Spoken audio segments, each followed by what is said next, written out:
Now, despite these new technologies, particularly the planes and the submarines, most of the war was fought in the trenches. The trenches were narrow, and I mean narrow, holes dug in the ground, and they were usually about 6 to 8 feet deep, depending on where you were. And you would basically be in the trenches and you'd be shooting at somebody else who was in the trenches. Now, the space between trenches wasn't all that far. Sometimes it could be maybe a mile, sometimes half a mile, and you would see and hear troops going back and forth. You could sometimes hear the people talking in the trenches all the time.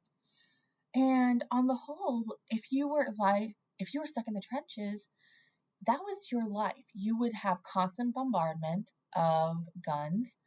Every so often, not every so often, regularly, you would be called upon to start shooting at the person across the way from you. Every so often, you would be sent quite literally on a suicide mission through no man's land. So I mentioned no man's land briefly with the tanks. No man's land was the space between the trenches which was covered in barbed wire and bombs to make sure that nobody could cross that space and then storm the trenches. But every so often, there would be suicide raids to try and storm the other person's trenches.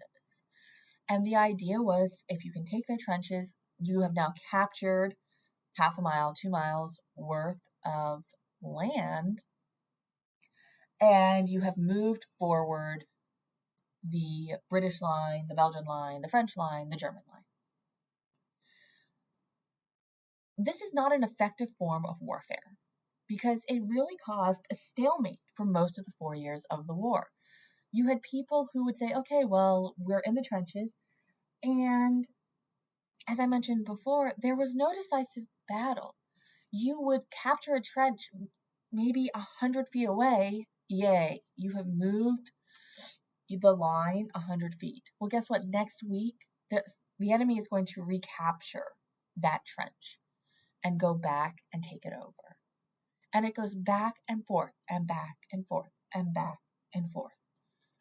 Now, this is a new type of warfare. This had never been done in history, this idea of trench warfare. There are little hints of it, particularly in terms of siege history. But never before had there been this idea of you're stuck in one place. You hear guns, you hear bombs going off at all hours of the day. This had never been done in world history. So life in the trenches was absolutely terrifying because you hear the guns going off all the time. But it was also, it was dirty. You can see from the image on my slide, we have these guys who are up to mid-calf in water from there. And the quote on the slide says, the mud in Belgium varies in consistency from water to about the thickness of dough ready for the oven. That was life in the trenches. This was literally holes dug in the ground. There's no concrete. There's really nothing there. Sometimes you'll have some wood put down. But life in the trenches was really dirty. Soldiers developed trench foot, which came from wading through this water and through this mud, and which it's like athlete's foot, but it eats away at your foot. It's really disgusting. There was a variety of diseases that went through in the trenches. But the main thing that came out of the trenches was PTSD. So at that time, they did not call it PTSD. They called it shell shock. So the gentlemen who were fighting in the trenches, all they heard over and over were the guns over and over and over. And for people who have been veterans or who know a veteran, they know that takes a massive toll on your psyche. Well, we have gentlemen who are in the trenches for 6 to 8 months at a time, and if they're lucky they survive, they go home. A lot of the time, on top of hearing the weapons going off, they also would experience the death of somebody right beside them. And this was a very, very common um, occurrence in the trenches, that you're going to hear someone, you're going to see somebody or feel someone die right beside you. And this took a toll on their mental health. Now, war takes a toll on any veteran's mental health, but World War I is really the first war where people say, oh, yeah, this is an issue, and they give it a name. The name they gave it was shell shock, and the symptoms are identical to PTSD. So veterans were diagnosed with shell shock, and there was an emphasis after the war of, well, how do we help people who have been diagnosed with shell shock? Sometimes the governments really didn't give them much help. So the American government did not help soldiers with shell shock. My honorary grandmother, her father suffered from shell shock, and he had severe mental health problems for his whole life until he committed suicide when she was a little girl. And that's actually really, really common for American World War I vets. In Britain, those with shell shock, there was a high suicide rate for them, but there was also more help for them compared to what we see in the Americas, particularly more help. There were a lot of hospitals that were set up for people suffering from shell shock. However, within about 5 years after the war, the hospitals were so overcrowded and underfunded that the government started to say, okay, yeah, you guys are going home, because it just didn't have the funding to do so. But there was the diagnosis that came out of it. So to give you an idea of the high death toll, approximately 65 million men volunteered or were conscripted. 8,500,000 died of wounds or disease. That we know of, approximately 500 were executed for desertion, and we think this is actually a really low number.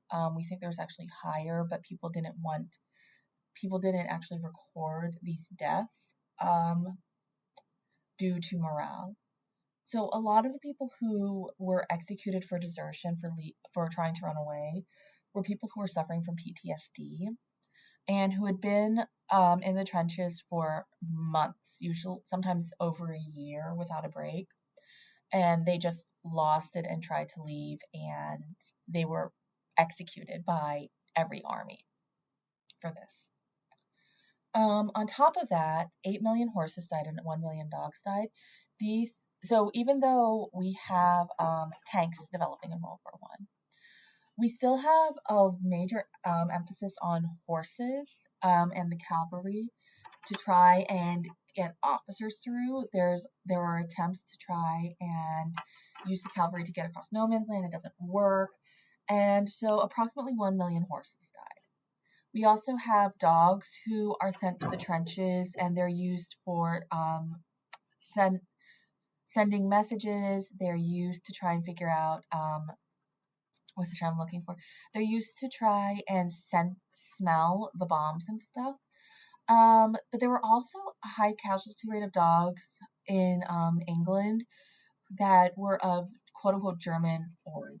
So dogs that had German names, such as the Schnauzer, those were actually killed because, oh, well, those are German, and people just started killing their dogs.